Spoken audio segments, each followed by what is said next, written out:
O cristianismo começou em uma província remota do Império Romano. Teve início na Judéia durante o primeiro século. Esta foi uma época de grande mudança política e social. Os ensinamentos de Jesus de Nazaré formaram o cerne desse novo movimento. Seus seguidores, conhecidos como apóstolos, começaram a espalhar sua mensagem após sua morte. Eles viajaram de Jerusalém para outras partes do Oriente Médio e além. Os seguidores iniciais eram, em sua maioria, judeus. Eles viam esse novo caminho como o cumprimento de antigas profecias. A mensagem era simples, mas poderosa. Falava de esperança, salvação e um relacionamento pessoal com um único Deus, o que era uma ruptura radical com as tradições politeístas predominantes na época. O Império Romano era o mundo no qual essa nova fé cresceu. Roma era uma entidade massiva e multicultural. Estendia-se da Britânia à Mesopotâmia. O império era geralmente tolerante com diferentes religiões. Enquanto os povos conquistados pagassem seus impostos e respeitassem a autoridade romana, eles geralmente podiam manter seus deuses e costumes locais. Esse sistema era chamado de religio licita, ou religião licenciada. O judaísmo, por exemplo, tinha esse status. Essa política ajudou a manter a paz nos vastos e diversos territórios sob controle romano. No entanto, essa tolerância tinha seus limites. A lealdade máxima era devida ao imperador e aos deuses estatais de Roma. A mensagem cristã inicial se espalhou rapidamente. Ela viajou pelas famosas estradas romanas e rotas comerciais marítimas. Missionários como o apóstolo Paulo foram muito eficazes. Ele viajou para grandes cidades como Corinto, Éfeso e até a própria Roma. Ele estabeleceu pequenas comunidades de crentes, chamadas igrejas. Esses grupos eram diversos, incluíam homens e mulheres, ricos e pobres, escravos e cidadãos livres. Os ensinamentos atraíram muitas pessoas que se sentiam excluídas pela religião oficial do Estado romano. A promessa de vida eterna e de uma comunidade que cuidava de seus membros era um forte atrativo em um mundo que muitas vezes podia ser duro e implacável. Esse rápido crescimento logo trouxe os cristãos para o olho público. Eles eram diferentes. Não participavam dos festivais públicos em homenagem aos deuses romanos. Recusavam-se a oferecer sacrifícios ao imperador, o que era visto como um teste de lealdade ao Estado. Suas reuniões eram privadas, muitas vezes realizadas em casas, o que gerava suspeita. Rumores começaram a se espalhar sobre eles. Os romanos, que valorizavam a ordem pública e a tradição, começaram a ver esse novo grupo religioso com desconfiança. A recusa dos cristãos em se conformar às práticas religiosas estabelecidas os marcava como forasteiros e uma ameaça potencial ao tecido social e político do mundo romano. O conflito entre o Império Romano e o crescente movimento cristão foi fundamentalmente um choque de lealdades. Para os romanos, religião e Estado estavam interligados. Participar de cerimônias religiosas públicas era um dever cívico. Era uma forma de demonstrar patriotismo e garantir o favor dos deuses para o bem-estar do império. Um dos rituais mais importantes era o culto ao imperador. Esperava-se que os cidadãos oferecessem uma pitada de incenso e declarassem: César é Senhor.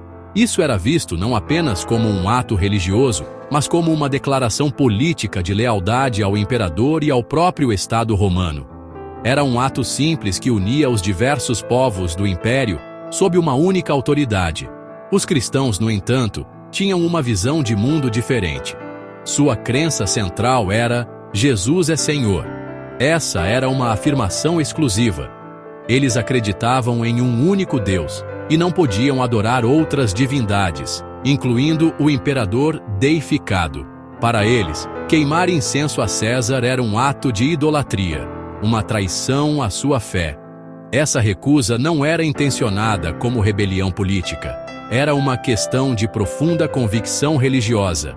Mas aos olhos dos oficiais romanos, era vista como teimosia e desobediência.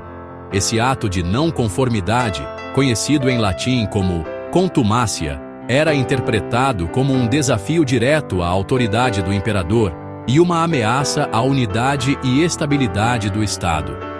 A lei romana inicialmente não tinha estatutos específicos contra o próprio cristianismo.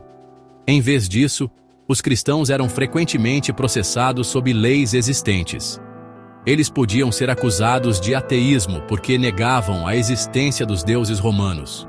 Também eram acusados de traição, ou maiestas, por se recusarem a participar do culto ao imperador.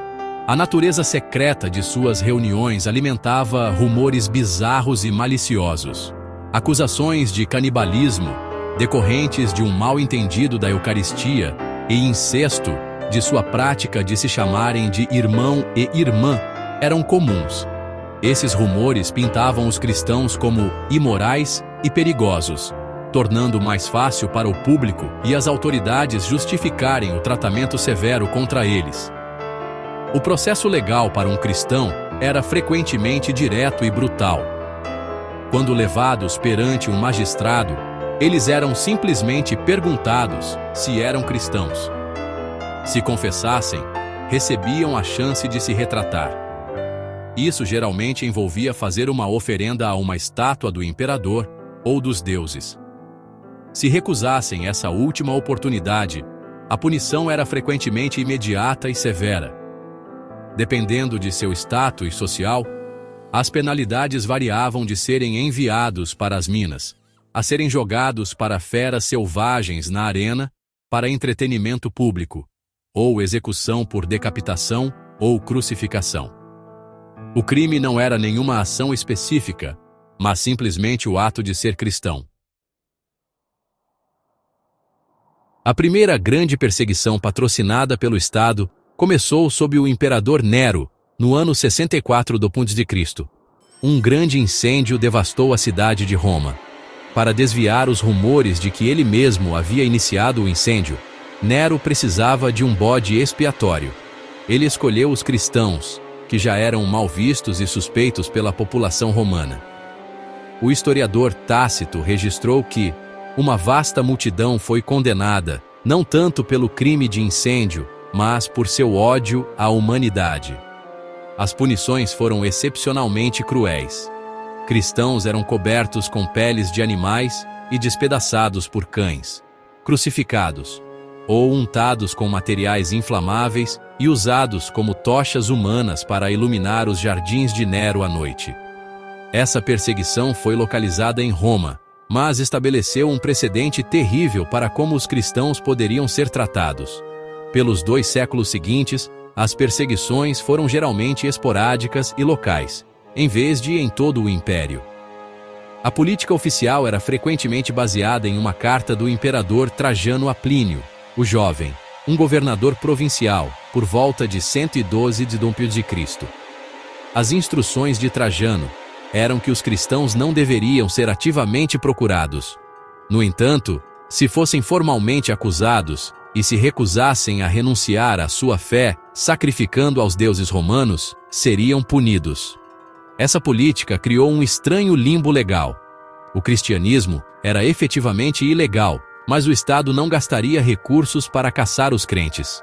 Isso significava que, por longos períodos, os cristãos podiam viver em relativa paz, mas sempre viviam sob a constante ameaça da acusação de um vizinho ou de uma repressão de um governador local. A situação piorou dramaticamente em meados do século III.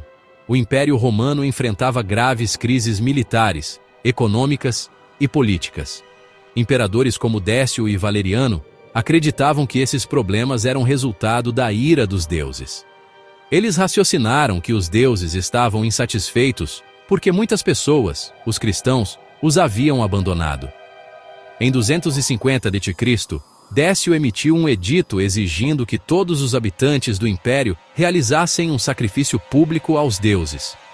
Todos tinham que obter um certificado, ou libelos, para provar que haviam cumprido. Essa foi a primeira perseguição universal, em todo o império. Foi projetada não para criar mártires, mas para forçar os cristãos a se conformarem. Muitos o fizeram, mas muitos outros recusaram e enfrentaram prisão, tortura ou morte. A perseguição mais severa e generalizada, conhecida como a Grande Perseguição, foi desencadeada pelo imperador Diocleciano em 303 d.C., com o objetivo de erradicar completamente o cristianismo. Diocleciano e seus co-imperadores emitiram uma série de editos. Essas leis ordenavam a destruição de igrejas, a queima de escrituras e a prisão do clero. Todos os cristãos foram ordenados a sacrificar aos deuses, sob pena de morte. A perseguição foi sistemática e implacável, principalmente nas partes orientais do império. Foi uma última e desesperada tentativa da velha ordem romana de eliminar uma fé que não podiam controlar. Por quase uma década, o império travou uma guerra brutal contra sua população cristã. Diante de uma pressão inimaginável, as primeiras comunidades cristãs responderam com notável coragem e resiliência. Embora alguns tenham renunciado à sua fé sob coação, muitos permaneceram firmes. As histórias de mártires, indivíduos que escolheram a morte em vez de trair suas crenças, tornaram-se uma poderosa fonte de inspiração. Figuras como Policarpo de Esmirna, um bispo idoso que calmamente enfrentou ser queimado na fogueira, tornaram-se heróis da fé. Sua disposição em sofrer por suas convicções teve um efeito profundo, não apenas em outros cristãos, mas também em alguns espectadores pagãos. Em vez de serem amedrontados à submissão, muitos foram tocados pela certeza inabalável e pela paz dos mártires diante da morte, um contraste gritante com a brutalidade de seus carrascos. A comunidade cristã desenvolveu fortes redes de apoio para resistir à perseguição. Eles cuidavam das famílias dos presos ou executados. Coletavam secretamente os restos mortais dos mártires para lhes dar um enterro adequado, vendo seus túmulos como locais sagrados. Essas comunidades funcionavam como uma família estendida, provendo para os pobres, os doentes e as viúvas entre eles. Esse forte senso de coesão interna e apoio mútuo foi um fator-chave em sua sobrevivência. Mesmo quando seus líderes eram presos e seus locais de reunião públicos eram destruídos, a fé continuava a ser praticada em casas particulares e locais escondidos, transmitida por meio de relacionamentos pessoais e compromisso compartilhado. Paradoxalmente, os períodos intensos de perseguição frequentemente levaram ao crescimento do cristianismo. O escritor Tertuliano, do século II, escreveu a famosa frase: "O sangue dos mártires é a semente da igreja." A natureza pública das execuções, que pretendia ser um impedimento, muitas vezes saía pela culatra. A coragem e a dignidade dos condenados causaram uma profunda impressão no público romano. As pessoas começaram a se perguntar que crença poderia inspirar tamanha devoção. As perseguições forçaram a fé a se definir mais claramente e fortaleceram a determinação de seus seguidores. Ela eliminou os mornos e forjou uma comunidade de crentes profundamente comprometidos, tornando a igreja mais forte e unificada quando a onda de perseguição diminuiu. Em última análise, o esforço do Estado romano para destruir o cristianismo falhou. A grande perseguição sob Diocleciano terminou não com a eliminação da igreja, mas com seu eventual triunfo. Em 313 d.C., o imperador Constantino, após sua conversão, emitiu o Edito de Milão junto com seu co-imperador Licínio. Esse decreto concedeu tolerância oficial ao cristianismo e a todas as outras religiões, encerrando a era da perseguição. A fé que havia começado como uma pequena seita na Judéia e sobrevivido a séculos de oposição, não apenas resistiu, mas agora estava prestes a se tornar a religião dominante do próprio império que tentara esmagá-la. Esse resultado histórico demonstra a profunda resiliência da fé cristã diante de imensa adversidade.